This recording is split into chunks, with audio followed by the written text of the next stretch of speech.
الحمد للہ وکفا والصلاة والسلام علی عباده الذین اصطفى خصوصاً علی افضلهم وخاتم النبیین محمد الامین وعلی آلہ وصحبہ اجمعین اما بعد فاعوذ باللہ من الشیطان الرجیم بسم اللہ الرحمن الرحیم وَلَقَدْ أَرْسَلْنَا نُوحًا وَإِبْرَاهِيمَ وَجَعَلْنَا فِي ذُرِّيَّتِهِمَا النُّبُوَّةَ وَالْكِتَابَ فَمِنْهُمْ مُهْتَدٍ وَكَثِيرٌ مِّنْهُمْ فَاسِقُونَ ثُمَّ قَفَّيْنَا عَلَىٰ آثَارِهِمْ بِرُسُلِنَا وَقَفَّيْنَا بِعِيسَى ابْنِ مَرْيَمَ وَآتَيْنَاهُ الْإِنجِيلَ وَجَعَلْنَا فِي قُلُوبِ الَّذِينَ اتَّبَعُوهُ رَأْفَةً وَرَحْمَةً وَرَهْبَانِيَّةً ابْتَدَعُوهَا مَا كَتَبْنَاهَا عَلَيْهِمْ إِلَّا ابْتِغَاءَ رِضْوَانِ اللَّهِ فَمَا رَعَوْهَا حَقَّ رِعَايَتِهَا فَآتَيْنَا الَّذِينَ آمَنُوا مِنْهُمْ أَجْرَهُمْ وَكَثِيرٌ مِّنْهُمْ فَاسِقُونَ صدق اللہ العظیم۔ رب اشرح لي صدری ويسر لي أمری واحلل عقدۃ من لسانی یفقہوا قولی۔ اللہم ربنا الہمنا رشدنا واعذنا من شرور انفسنا اللہم ارنا الحق حقا وارزقنا اتباعہ وارنا الباطل باطلا وارزقنا اجتنابہ آمین یا رب العالمین۔ سورہ حدید کے 3 رکوع ہم پڑھ چکے ہیں اور ان میں جو اس کا کلائمیکس ہے، یوں سمجھیے کہ نقطہ عروج، کرکس آف دی میٹر، وہ 3 رکوع کی آخری آیت کہ ہم نے اپنے رسولوں کو معجزات کے ساتھ بینات کے ساتھ بھیجا اور ان کے ساتھ اپنی کتاب اور میزان نازل کی تاکہ لوگ عدل پر قائم ہوں۔ اب عدل پر قائم ہونے میں کچھ لوگ تو ایسے سلیم الفطرت ہو سکتے ہیں، ظالموں کے طبقے سے تعلق رکھتے ہوں، لیکن پھر بھی جب سمجھایا جائے تو سمجھ جائے، لیکن اکثر و بیشتر ان میں وہی ہوتے ہیں کہ جو ریزنٹ کرتے ہیں اور جو اپنے مفادات کو پروٹیکٹ کرتے ہیں، جو ظلم سے باز نہیں آتے۔ تو ان کے لیے بالآخر عدل کو چاہنے والوں کے لیے اور عدل کا نظام قائم کرنے والوں کے لیے ان سے ٹکر لینا ناگزیر ہو جاتا ہے، اور اس ٹکر کا کی آخری شکل جو ہے وہ قتال ہے، جنگ ہے، مسلح تصادم۔ چنانچہ سورہ حدید کی اس آیت میں اس کی طرف بھی اشارہ کر دیا گیا وَأَنزَلْنَا الْحَدِيدَ فِيهِ بَأْسٌ شَدِيدٌ وَمَنَافِعُ لِلنَّاسِ وَلِيَعْلَمَ اللَّهُ مَن يَنصُرُهُ وَرُسُلَهُ بِالْغَيْبِ إِنَّ اللَّهَ قَوِيٌّ عَزِيزٌ۔ میں ابھی ترجمہ نہیں کر رہا، تفصیل سے ہم پڑھ چکے ہیں۔ اس کے علاوہ سورہ حدید میں ہم نے دیکھا کہ حیات دنیاوی کی بے بضاعتی کا بہت ہی تفصیل کے ساتھ تذکرہ کیا گیا اور کہا گیا کہ اصل کام تو یہ ہے کہ انسان جو کچھ اللہ نے اسے دنیا میں دیا ہے اسے اس کی راہ میں کھپائے، لگائے، صرف کرے تاکہ وہ نظام عدل و قسط قائم ہو۔ اس کے لیے انفاق مال بھی کرے، انفاق نفس بھی کرے، انفاق جان بھی کرے، حتیٰ کہ اپنی جان دینی پڑے وہ بھی دے دے۔ اب یہ جو اس پوری صورت کے مضمون کا اٹھان ہے اور اس کا جو ارتقاء ہے، اس میں ایک امکان پیدا ہوتا ہے شیطان کے آخری حملے کا، کہ دنیا کی یہ مذمت جو ہے، اگرچہ میں نے اس موقع پر بھی آپ کو بتا دیا تھا وہ آیت پڑھتے ہوئے کہ اعلموا انما الحیات الدنیا لعب ولہو وزینۃ وتفاخر بینکم وتکاثر فی الاموال والاولاد، تو میں نے عرض کیا تھا کہ اگر یہ دنیا حجاب بن جائے، آخرت سے آپ کو غافل کر دے، تو پھر یہ دار الغرور ہے، یہ دھوکے کی ٹٹی ہے، وَمَا الْحَيَاةُ الدُّنْيَا إِلَّا مَتَاعُ الْغُرُورِ۔ لیکن فی نفس سے ہی یہ بہت بڑا ایسٹ ہے، اسی دنیا میں آپ بوئیں گے تو آخرت میں کاٹیں گے۔ نیک اعمال کرنے کی جگہ یہ ہے۔ اس اعتبار سے دنیا جو ہے، حضور نے جو فرمایا الدنیا مزرعۃ الآخرہ، دنیا جو ہے وہ آخرت کی کھیتی ہے، یہاں بو گے تو وہاں کاٹو گے۔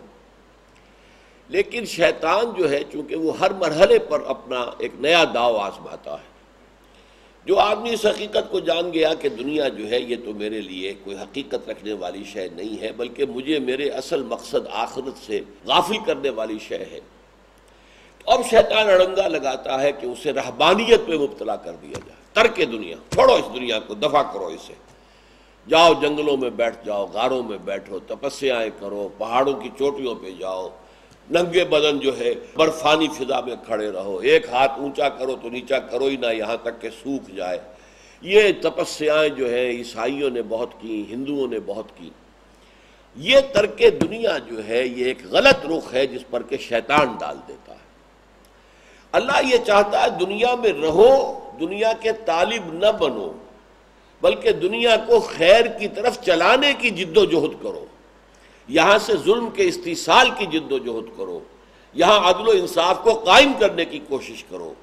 ترک دنیا کا مطلب تو یہ ہو جائے گا کہ تم نے دنیا کو شریروں کے لیے، ظالموں کے لیے، بدماشوں کے لیے چھوڑ دیا، یعنی یہ کہ وہاں رہ کر مقابلہ ان کا کرتے، تم نے ان کا راستہ صاف کر دیا، تم جا کر پہاڑوں میں اور غاروں کے اندر جا کر بیٹھ گئے، تو گویا کہ انہیں تو پوری طرح کھل کھیلنے کا موقع مل گیا۔ یہ اصل مضمون ہے، گویا کہ ایک وضاحت جسے کہا جائے کہ جو سورہ حدید کے چوتھے رکوع کا ہے۔ لیکن جیسے کہ قرآن کا اسلوب ہے، کسی ایک مضمون کو بیان کرنے کے لیے پہلے تمہید بڑی لمبی اٹھائی جاتی ہے۔ یہاں اصل میں تو حضرت عیسیٰ علیہ السلام کے جو پیرو تھے، جنہوں نے رہبانیت ایجاد کر لی تھی، ان کی مذمت مقصود ہے، لیکن آغاز کہاں سے کیا گیا؟ وَلَقَدْ أَرْسَلْنَا نُوحًا وَإِبْرَاهِيمَ، ہم نے ہی بھیجا تھا نوح کو بھی اور ابراہیم کو بھی، وَجَعَلْنَا فِي ذُرِّيَّتِهِمَا النُّبُوَّةَ وَالْكِتَابَ، اور ہم نے رکھ دی انہی کی اولادوں میں نبوت بھی اور کتاب بھی۔ اب یہ دیکھیے ہے تو تمہید، لیکن یہ تمہید جو ہے ایک بہت اہم ضمنی مضمون کو واضح کر رہی ہے۔ حضرت نوح کو تو ہم کہتے ہیں آدم ثانی، اس وقت تک حضرت آدم کی جتنی اولاد جس علاقے تک پھیلی تھی وہ سب کی سب غرق ہو گئی، لہذا اس کے بعد جو نسل انسانی چلی ہے وہ حضرت نوح سے چلی، حضرت نوح کے 3 بیٹوں سے، تو وہ آدم ثانی ہو گئے، اور سب سے پہلے رسول بھی حضرت نوح ہے۔ حضرت آدم اور حضرت نوح کے درمیان نبی تو ہے کچھ، حضرت شیس علیہ السلام، حضرت ادریس علیہ السلام، اور بھی ہو سکتے ہیں، لیکن یہ ہے کہ کوئی رسول نہیں آیا۔ رسول پہلے جو ہے، حضرت آدم بھی نبی تھے، رسول نہیں تھے، لیکن پہلے رسول نوح ہے۔ تو حضرت نوح علیہ السلام کی قوم اور جو بھی اس وقت تک کی انسانی آبادی تھی غرق ہو گئی، تو پھر جو در حقیقت اولاد آدم چلی ہے وہ حضرت نوح سے، تو ذکر ان کا کیا۔ وَلَقَدْ أَرْسَلْنَا، چونکہ ارسلنا بھیجنا، رسول کا یہاں پر ذکر ہے، تو لہذا آدم سے نہیں بات شروع کی گئی، وہ نبی تھے، رسول نہیں تھے۔ ہم نے بھیجا نوح کو اور ابراہیم کو، وَجَعَلْنَا فِي ذُرِّيَّتِهِمَا النُّبُوَّةَ وَالْكِتَابَ، اور ہم نے انہی کی نسل میں کتاب اور نبوت رکھ دی۔ دیکھیں حضرت آدم سے حضرت نوح تک ہم نہیں کہہ سکتے 2000-3000 برس کتنا عرصہ ہے، تو اس میں ظاہر بات ہے کہ بہت سے لوگوں کے اندر حضرت آدم کی اولاد میں سے بہت سے لوگوں کے اندر نبوت ہو سکتی ہے۔ حضرت نوح علیہ السلام کے بعد پھر نبوت صرف حضرت نوح کی اولاد میں، چونکہ ویسے بھی آدم ثانی ہے، تو حضرت نوح سے حضرت ابراہیم اگر 2-3 ہزار برس کا عرصہ ہے، تو حضرت نوح کے 3 بیٹوں سے جو نسلیں چلی ہیں ان میں نبوت و رسالت ہو سکتی ہے۔ حضرت سام علیہ السلام، ان کی اولاد جو ہے جنوب کی طرف اتر گئی، جزیرہ نمائے عرب جو ہے، عالم عرب جو اس وقت کہلاتا ہے، یہ اس کے اندر حضرت سام کی اولاد سامی، سیمیٹکس جنہیں ہم کہتے ہیں، وہ نسل آباد ہو گئی۔ حضرت حام کی اولاد مشرق اور مغرب میں گھوم گئی، ایران اور افغانستان اور ہندوستان، ادھر یہ ہے کہ مغرب میں جا کر ایک طرف افریقہ میں جو مصر اور سوڈان، اور ایک طرف یورپ کے اندر یہ جو 3 ممالک ہیں سینٹرل یورپ کے، فرانس، جرمنی خاص طور پر، اور اٹلی۔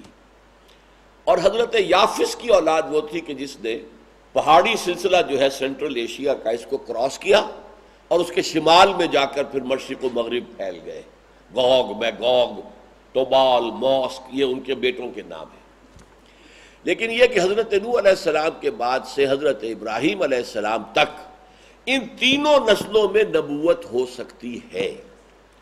اور ظاہر بات ہے کہ حضرت حام کی اولاد کے اندر حضرت ابراہیم سے پہلے کوئی نبی گزر سکتے ہیں، ہو سکتا ہے کہ نبی آئے ہوں، رسول آئے ہوں، لیکن وہ پری ہسٹورک ایرا کہلاتا ہے۔ ہمارے پاس اس کی تاریخ ہے ہی نہیں۔ اصل میں ہسٹورک ایرا جو ہے 5000 برس سے شروع ہوتا ہے، اور یہی تقریباً زمانہ حضرت ابراہیم کا ہے۔ تو ڈاون آف ہسٹری جسے کہا جاتا ہے کہ جو صبح تاریخ ہے، اس سے پہلے پری ہسٹورک ایرا، تو صبح تاریخ حضرت ابراہیم سے شروع ہوتی ہے۔ تو حضرت سام کی اولاد میں حضرت ابراہیم سے پہلے جو 2 رسول آئے ہیں، انبیاء بہت سے آئے ہوں گے، تو ان کا قرآن نے ذکر کیا، حضرت ہود اور حضرت صالح۔ یہ جزیرہ نما عرب کے اندر اتری ہوئی قوم جو تھی، سامی النسل، لیکن حضرت ابراہیم سے پہلے۔ تو حضرت ابراہیم سے پہلے جیسے حضرت ہود اور صالح ہوئے، جن کا ذکر قرآن میں ہے، یہ سامی نسل میں ہوئے، تو حام کی نسل میں، یافس کی نسل میں بھی انبیاء اور رسول ہو سکتے ہیں۔ لیکن حضرت ابراہیم کے بعد اب صرف ان کی نسل کے اندر نبوت ہو سکتی ہے۔ وَجَعَلْنَا فِي ذُرِّيَّتِهِمُ النُّبُوَّةَ وَالْكِتَابَ۔ اب حضرت ابراہیم کی جو ذریت ہے وہ حضرت نوح کی بھی ذریت ہے اور حضرت ابراہیم کی بھی ذریت ہے، لیکن غیر ابراہیمی جو نسلیں ہیں وہ حضرت نوح کی نسل تو ہے، حضرت ابراہیم کی تو نہیں ہے، لہذا ان میں اب نبوت کا کوئی سوال نہیں، رسالت کا کوئی سوال نہیں، وہ ابراہیم ہی کی نسل میں نبوت و رسالت آئی۔ البتہ اس میں یہ سمجھ لیجئے کہ حضرت ابراہیم کی نسل کی 3 شاخیں ہیں۔ ان میں سے ایک شاخ وہ ہے کہ جو حضرت اسماعیل علیہ السلام سے چلی، ہمیں معلوم ہے کہ اس میں کوئی نبوت و رسالت نہیں آئی، یوں سمجھے کہ یہ 2500-3 ہزار برس گزرے ہیں کہ کوئی نبوت نہیں آئی اس شاخ کے اندر، بل آخری نبی، آخری رسول محمد صلی اللہ علیہ وسلم مبعوث ہوئے۔ حضرت ابراہیم کی نسل میں پہلے حضرت اسماعیل، اور حضرت اسماعیل کے بعد خلا، اور پھر آخری حضرت محمد صلی اللہ علیہ وسلم۔ پھر جو اصل بیوی تھی، منکوحہ بیوی حضرت سارہ، ان کو اللہ نے اسحاق جیسا بیٹا عطا کیا، تو یہ دوسری نسل چلی۔ حضرت اسحاق کے 2 بیٹے ہوئے، حضرت عیسو، حضرت یعقوب۔ یہ جڑواں تھے، ایک ہی وقت میں پیدا ہوئے، لیکن ظاہر بات ہے کہ جڑواں بچے بھی پیدا ہوتے تو پہلے ایک جو ہے ماں کے بطن سے برآمد ہوتا ہے، پھر دوسرا آتا ہے۔ تو پیچھے آنے والے یعقوب تھے، اس لیے ان کا نام جو ہے یعقوب پڑا، عقب میں پیچھے آنے والا، پہلے عیسو تھے۔ اور تورات سے یہ معلوم ہوتا ہے کہ حضرت اسحاق کی جو ہے وہ خواہش یہ تھی اور ان کا ارادہ یہ تھا، اور اس تورات کی اصطلاح میں اسے کہتے ہیں برکت دینا، کہ وہ برکت دیں اپنے بڑے بیٹے عیسو کو۔ لیکن جو حضرت یعقوب کی والدہ تھی، انہوں نے کچھ دھوکے سے، اب یہ تورات کی باتیں ہیں، غلط صحیح بھی ہو سکتی ہیں، لیکن میں وہ بیان کر رہا ہوں، تو حضرت یعقوب کو برکت دلوا دی، تو ان سے جو برکت ملی ہے پھر تو 12 بیٹے ہوئے اور 12 نسلیں چلیں۔ حضرت یوسف آئے، حضرت موسیٰ آئے، حضرت عیسیٰ آئے، حضرت موسیٰ اور عیسیٰ کے درمیان بہت سے نبی آئے۔ یہ شاخ وہ ہے کہ جس کی تاریخ محفوظ ہے، اس لیے کہ تورات جو ہے یہودیوں کی کتاب جو ہے، اس میں یہ ساری شاخ، اب ان کا تعلق جو ہے یعقوب سے ہے، عیسو سے تو نہیں ہے، جو بڑے بھائی تھے پہلے پیدا ہوئے تھے۔ لہذا عیسو کی نسل کہاں گئی، کدھر گئی، کن قوم و قبیلوں میں بٹی، اس کا کوئی ذکر ہمارے پاس نہیں ہے۔ لہذا ہو سکتا ہے کہ عیسو کی نسل میں بھی کوئی نبی آئے ہو، ظاہر بات ہے کہ وہ بھی ابراہیم کی ذریت ہے۔ پھر تیسری شادی کی تھی حضرت ابراہیم علیہ السلام نے قطورہ۔ قطورہ بیوی جو تھیں، ان سے 6 بیٹے حضرت ابراہیم کے ہوئے، ان کو اکثر لوگ جانتے نہیں، بنی قطورہ۔ ان 6 میں سے بھی صرف ایک شاخ کو ہم جانتے ہیں، اور وہ ہے وہ کہ جس میں حضرت شعیب بھیجے گئے۔ مدین نام تھا حضرت ابراہیم کے بیٹے کا، اسی سے قوم مدین، وہ علاقہ مدین، مدیان بھی کہتے ہیں، مدین بھی کہتے ہیں، جن میں حضرت شعیب بھیجے گئے۔ باقی 5 بیٹوں کی نسلیں کہاں گئی، کوئی تاریخ ہمارے پاس نہیں۔ اچھا، پھر جب بنی اسرائیل نکلے ہیں مصر سے، تو کہتے ہیں کہ بہت سے قبیلوں کا اس کے بعد حال ہی پتہ نہیں چلتا، 12 قبیلوں میں سے بعض غائب ہو گئے۔ وہ غائب قبیلے کہاں گئے، انہیں کہتے ہیں the last tribes of the house of Israel, اسرائیل کے گھرانے کے کھوئے ہوئے قبیلے۔ تو یہ عین ممکن ہے کہ حضرت ابراہیم سے لے کر حضرت محمد تک، جبکہ نبوت ختم ہوئی صلی اللہ علیہ وسلم، اس عرصے میں بھی ان نبیوں کے علاوہ کہ جن نبیوں کا قرآن میں ذکر ہے، بہت سے نبی آئے ہوں کہ جو حضرت ابراہیم کی عیسو کی اولاد میں آئے ہوں، حضرت ابراہیم کی بنی قطورہ کی اولاد میں سے آئے ہوں، حضرت ابراہیم جو ہے ان کی نسلیں تو یہ ساری ہے۔ تو اس اعتبار سے ہندوستان میں یا کسی اور جگہ پر نبیوں کا ہونا پوسٹ ابراہیم دور میں، حضرت ابراہیم کے بعد ممکن ہے، لیکن ہم یقین سے نہیں کہہ سکتے، اس آیت کی روح سے ممکن ہے۔ وَجَعَلْنَا فِي ذُرِّيَّتِهِمُ النُّبُوَّةَ وَالْكِتَابَ، تو ظاہر بات ہے کہ حضرت ابراہیم کی نسل، اور میرا گمان ہے برہمن یہ حضرت ابراہیم کی نسل ہے، اور برہما اور برہمن حضرت ابراہیم ہی کے نام کی بگڑی ہوئی شکلیں ہیں۔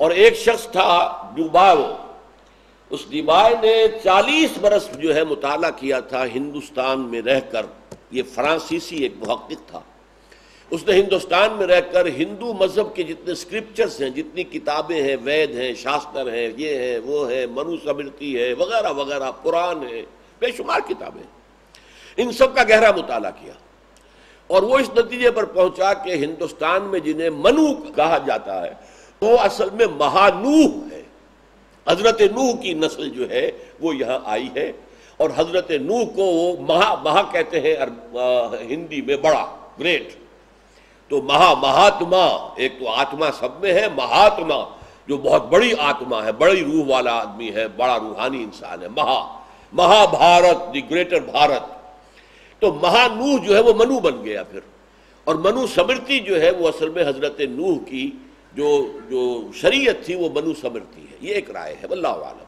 پھر ایک رائے یہ بھی ہے کہ گوتم بدھ بھی نبی تھے اللہ کے، ہو سکتا ہے ہو، یہ مولانا مناظر حسن گیلانی جیسی محقق شخصیت کی رائے ہے، اسے تو آسانی سے اٹھا کر نہیں پھینکا جا سکتا۔ کرشن جی مہاراج ہو سکتا ہے نبی ہو، اس لیے کہ ان کی جو کتاب گیتا ہے اس میں جنت کا، دوزخ کا، آخرت کا پورا ذکر موجود ہے، جہاد کا ذکر موجود ہے، تو اس حوالے سے عین ممکن ہے، لیکن ہم یقین کے ساتھ نہیں کہہ سکتے کسی کو بھی۔ تو یہ ہے در حقیقت جو اس ایک چھوٹے سے جملے میں آدھی آیت کے اندر جن حقائق کی طرف اشارہ کیا جا رہا ہے، وَلَقَدْ أَرْسَلْنَا نُوحًا وَإِبْرَاهِيمَ وَجَعَلْنَا فِي ذُرِّيَّتِهِمُ النُّبُوَّةَ وَالْكِتَابَ فَمِنْهُمْ مُهْتَدٍ وَكَثِيرٌ مِّنْهُمْ فَاسِقُونَ۔ تو اب ان میں ظاہر بات ہے بہت سے مہتدی ہوئے، ہدایت پائی، نبیوں کی بات پر لبیک کہا، ایمان لائے، عمل صالح کیے، لیکن کثیر جو ہے، زیادہ ان میں جو ہے وہ فاسق رہے، انہوں نے بات کو نہیں سنا، نہیں مانا۔ اب اگلی آیت میں ذکر اب آ رہا ہے، ثُمَّ قَفَّيْنَا عَلَىٰ آثَارِهِمْ بِرُسُلِنَا، پھر ہم نے ان کے نقش پا پر، اثر کہتے ہیں نقش قدم، اور اسی سے آثار قدیمہ بنا ہے، پرانے زمانے کے جو آثار ہیں جن سے ہم تاریخ پرانی جو ہے تلاش کرتے ہیں، آثار قدیموں، پھر ان کو محفوظ رکھنے کی کوشش بھی کرتے ہیں۔ ثم قفینا، قفا کہتے ہیں پیچھے لگا دینا، قافیہ کہتے ہیں شعر کے جو آخری الفاظ ہوتے ہیں کہ جن سے اس کا ایک ردم بنتا ہے، سلسلہ بنتا ہے، یہ قافیہ قوافی، قفینا پیچھے لگا دینا، پھر ہم نے ان کے پیچھے لگائے علی آثارہم، انہی کے نقش قدم پر، برسولنا اپنے بہت سے رسول، وقفینا بعیسی ابن مریم، اب یہ ہے اصل بات جس کو بیان کرنا ہے، اور پھر ہم نے پیچھے اٹھایا عیسیٰ ابن مریم کو، وآتیناہ الانجیل، اور اس کو ہم نے انجیل عطا کر دی، وجعلنا فی قلوب الذین اتبعوہ رأفۃ ورحمہ، اور جن لوگوں نے اس کی پیروی کی ان کے دلوں میں ہم نے رافت اور رحمت پیدا کر دی۔ اس رافت اور رحمت کو پہچانیے، یہ جو لفظ ہے قرآن مجید میں جوڑے کی شکل میں آتا ہے، رافت رحمت، حضور کے لیے رؤوف الرحیم، امت کے للمؤمنین رؤوف الرحیم یہ لفظ آیا ہے، اللہ کے لیے رؤوف الرحیم 4 مرتبہ قرآن میں ہے۔ تو یہ رؤوف اور رحیم میں کیا تعلق ہے؟ جیسے ہم نے آغاز میں کہا تھا عزیز اور حکیم میں کیا تعلق ہے؟ کوئی گہرا تعلق ہے۔ رافت اور رحمت، رافت اور رحمت ہم عام بول دیں گے تو تقریباً مترادف الفاظ کے طور پر، رؤوف الرحیم، رؤوف الرحیم، رؤوف الرحیم، گویا کہ یہ ہم معنی الفاظ نہیں، ان میں ایک فرق ہے۔ رافت جو ہے وہ ایک کیفیت ہے جو انسان کے دل میں پیدا ہو جائے کسی کو دکھ میں دیکھ کر، اس کے اندر ایک احساس ہو، اس کے درد کو وہ اپنے دل میں محسوس کرے کہ خنجر چلے کسی پہ تڑپتے ہیں ہم امیر، سارے جہاں کا درد ہماری جگر میں ہے۔ یعنی ایک وہ آدمی حساس ہے، کسی کو دیکھا ہے دکھی کو، مجھے کیا ہے، دفع ہو، آگے چلتا بنا، کسی کو کسی اور حالت میں دیکھا، کوئی پرواہ نہیں۔ اور ایک وہ ہوتا ہے رأفت، کہ کسی کو دکھ میں دیکھا تو دل جیسے پگھل گیا ہے، دل میں اس کا رنج وہ محسوس کر رہا ہے. اس کو ہمدردی بھی میں نے کہا تھا، سمپیتھی. پیتھیٹک کہتے ہیں جو بہت ہی ایک یعنی درد آمیز جو منظر ہے، ویری پیتھیٹک سین. تو پیتھی کہتے ہیں یہ درد کا، اور سمپیتھی یہ گویا کہ جن دردوں کا مل جانا. آپ کا درد میں محسوس کروں تو ہم درد ہو گئے. جیسے ہم عصر ایک زمانے میں رہنے والے لوگ، ہم جماعت ایک جماعت میں پڑھ، ہم درد جن کا درد مشترک ہو گیا.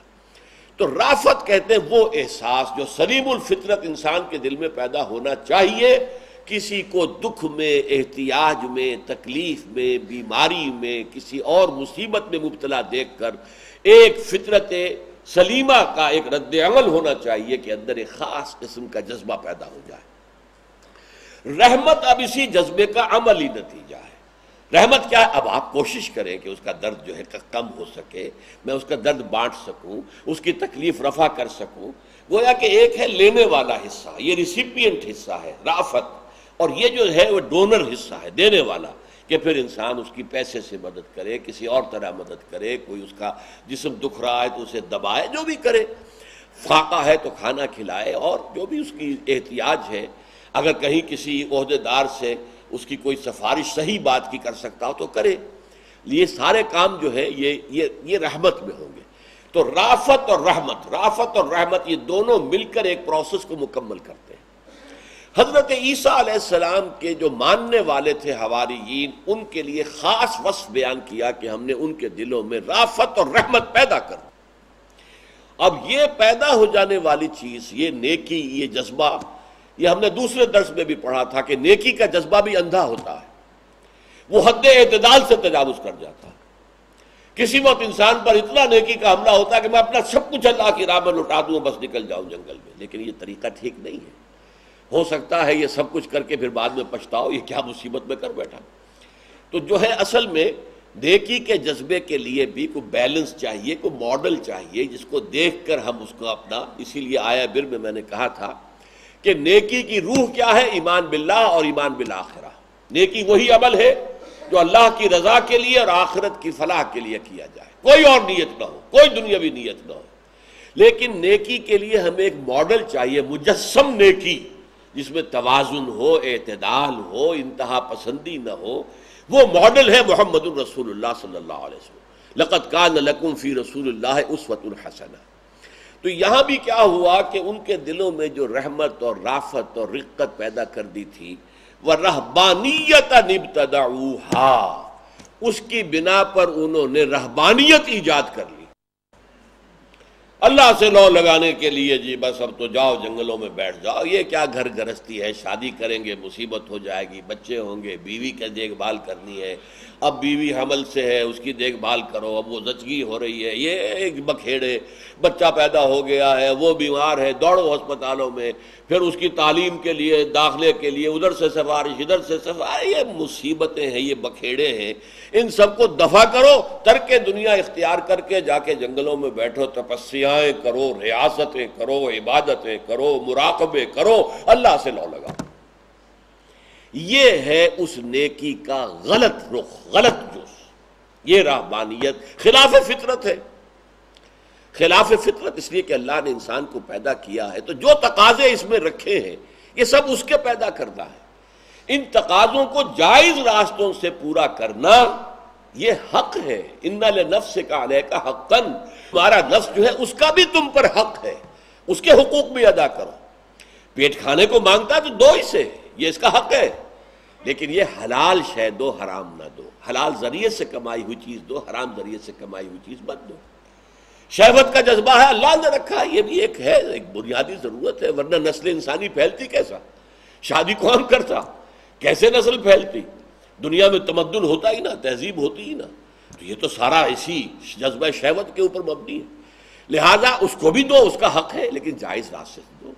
منکوحہ بیوی ہے یا یہ کہ کوئی تمہاری جائز قانونی شرعی اعتبار سے لونڈی ہے، اس کے اوپر اپنا جو ہے اس کے ذریعے سے تسکین حاصل کرو، لیکن نفی کر دینا غلط ہے.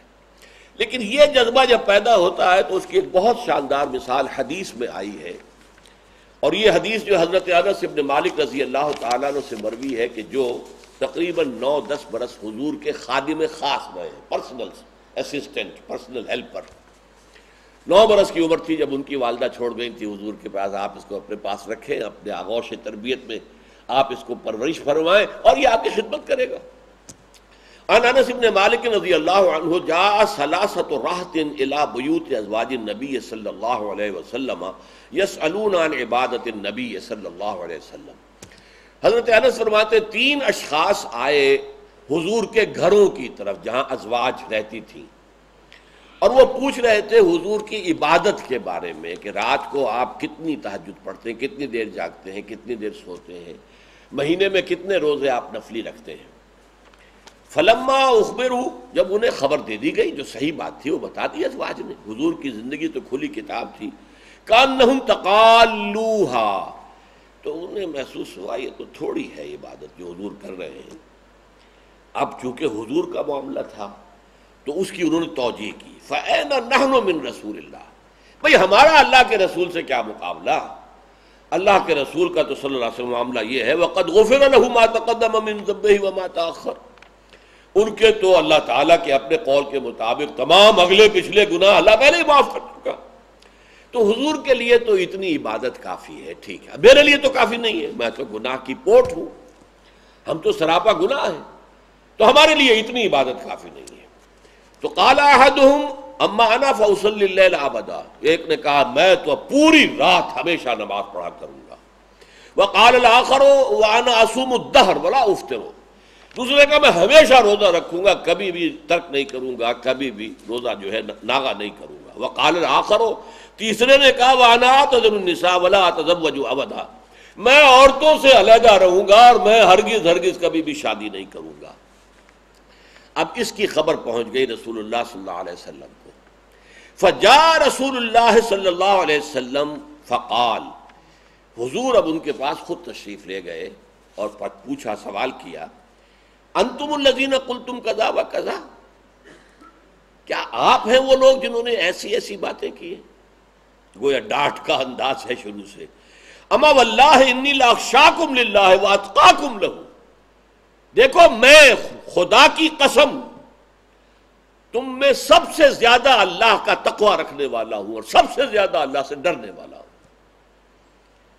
ولکنی اصوم و افطر، میں روزہ رکھتا بھی ہوں، ناغا بھی کرتا ہوں، واصلی وارقد، رات کو نماز بھی پڑھتا ہوں اور سوتا بھی ہوں، واتزوج النساء، اور میں نے جو ہے شادیاں کی ہیں۔